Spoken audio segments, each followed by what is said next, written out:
చాలా వరకు తెలంగాణ రాష్ట్రంలో పట్టాలు పొంది విద్యార్థులు బయటకు వస్తున్నారు. కానీ ఉద్యోగ ఉపాధి అవకాశాలకు వెళ్ళినప్పుడు వాళ్ళు తెచ్చుకున్న పట్ట అక్కడ ఉన్న అవసరాలకు సరిపోవడం లేదు. ఈరోజు they are getting certificates, degrees or PGs, PhD. కానీ నిజంగా ఉద్యోగానికి వెళ్ళినప్పుడు, ఉపాధి కోసం వెళ్ళినప్పుడు ఈ చదువుకు అక్కడి అవసరానికి దెర్ ఇస్ ఎ గ్యాప్. అందుకోసమే ఈరోజు ప్రతి సంవత్సరం మన దగ్గర నుంచి 1,00,000 పైగా ఇంజనీరింగ్ స్టూడెంట్స్ బయటకు వస్తున్నారు. అందరికీ ఉద్యోగాలు దొరకడం లేదు, అందులో కొందరికి మాత్రమే దొరుకుతున్నాయి. వీటన్నిటిని కూడా మేము క్రెడాయితో కానీ లేకపోతే ఎన్ఏసి నేషనల్ అకాడమీ ఆఫ్ కన్స్ట్రక్షన్స్తో వాళ్ళతో కానీ ఇతర పారిశ్రామికవేత్తలతో ఏర్పాటు చేసిన సమావేశాలలో చాలా ఉద్యోగాలు మా పరిశ్రమలలో ఉన్నాయి. కానీ స్కిల్డ్ ఎంప్లాయీస్ ఎవరు మాకు దొరకడం లేదు, వెల్ ట్రైన్డ్ ఎవరు రావడం లేదు. దీనికి ఏదో ఒక పరిష్కారం చూడాలి అని వాళ్ళు మాకు సూచన చేశారు. వారి సూచనల్ని ఆలోచన చేసి టాటా ఇండస్ట్రీస్ వాళ్ళతో మాట్లాడి మనం ఒకప్పుడు ఇండస్ట్రియల్ ట్రైనింగ్ ఇన్స్టిట్యూట్గా పెట్టుకున్నవి ఈ తెలంగాణ రాష్ట్రంలో 65 ఉన్నాయి. కానీ అక్కడ 40 సంవత్సరాల క్రితం నిర్ణయించిన సిలబస్ను వాళ్ళకు బోధించడం వల్ల వాళ్ళు సర్టిఫికెట్ తీసుకొని బయటకు వస్తే వాళ్ళకి ఇక్కడ ఉండే ఉద్యోగానికి వాళ్ళకున్న సర్టిఫికెట్కి అసలు సంబంధం లేకుండా పోతుంది. అందుకే టాటా ఇన్స్టిట్యూట్తో మాట్లాడి వాటిని అప్గ్రేడ్ చేయడానికి ఐటీఐలను కాస్త అడ్వాన్స్డ్ టెక్నాలజీ సెంటర్స్గా అక్కడ సాంకేతిక నైపుణ్యాన్ని అభివృద్ధి చేసి సిలబస్ను మార్చి వాళ్ళకి అక్కడ ట్రైనింగ్ ఇచ్చి అక్కడి నుంచే వాళ్లకు పరిశ్రమలకు ఉద్యోగ ఉపాధి అవకాశాలు కల్పించడానికి కాంగ్రెస్ పార్టీ ప్రభుత్వాన్ని ఏర్పాటు చేసిన మరుక్షణం టాటా యాజమాన్యంతో మాట్లాడి 2,400 కోట్ల రూపాయలతో వాటిని ఆధునీకరించే పనిలో మా ప్రభుత్వం నిమగ్నమైంది. 2,400 కోట్లల్లో ప్రభుత్వం నిధులు పెట్టిందని మీరు అనుకుంటే పొరపాటు.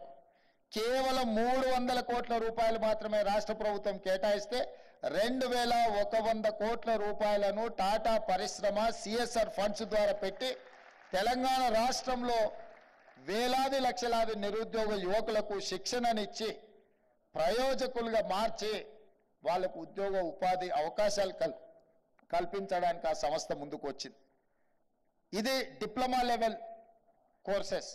కానీ డిగ్రీ లెవెల్లో కూడా అప్గ్రేడ్ చేయాల్సిన అవసరం ఉంది. స్కిల్ అప్గ్రేడేషన్ అనేది చాలా అవసరం అని గుర్తించి అందుకే ఇండియాలో ఉండే బెస్ట్ ఇన్స్టిట్యూట్స్ని అన్నిటినీ స్టడీ చేసినాం, యూనివర్సిటీని స్టడీ చేసినాం, మన దగ్గర ఉన్న ఐఎస్బిని స్టడీ చేసినాం, IIITని స్టడీ చేసినాం, ఒడిశాలో ఉన్న యూనివర్సిటీస్ని చూసినాం, ఢిల్లీలో ఉన్న యూనివర్సిటీస్ని చూసినాం.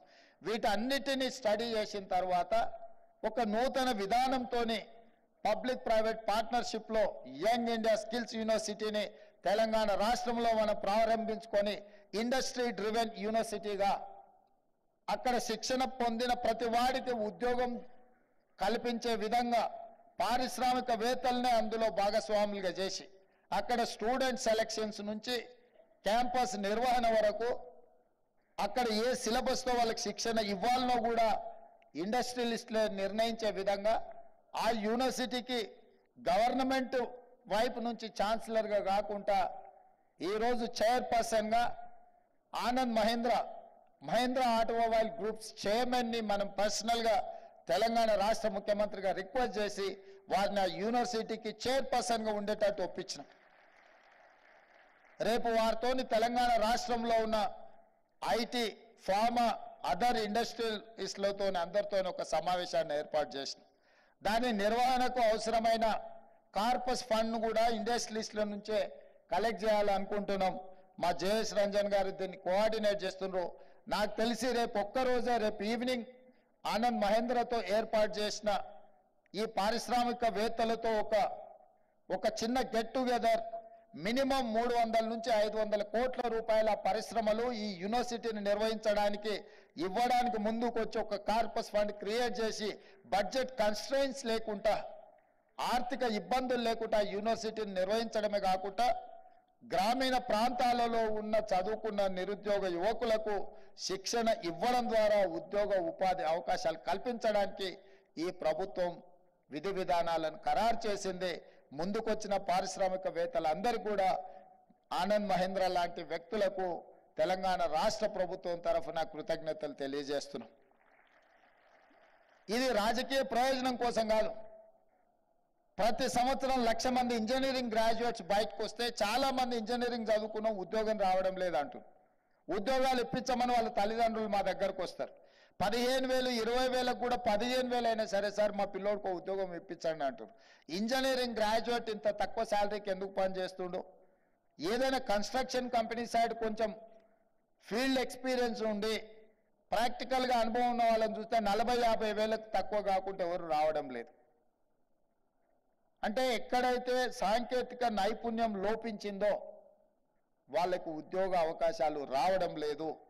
అందుకే వాళ్ళందరికీ కూడా స్కిల్ అప్గ్రేడ్ చేసి వాళ్ళకి శిక్షణ ఇవ్వడం ద్వారా పరిశ్రమలకు సాంకేతిక నైపుణ్యం ఉన్న నిరుద్యోగ యువకులను అందుబాటులోకి తీసుకొస్తే పరిశ్రమలు బలపడతాయి, పరిశ్రమలలో ఉత్పత్తి పెరుగుతుంది, తెలంగాణ రాష్ట్ర ఆర్థిక విధానము పెరుగుతుంది అని మా ప్రభుత్వం బలంగా విశ్వసించడం వల్ల ఈరోజు ఆ విధానాన్ని కూడా తీసుకొని ముందుకు వచ్చినాం.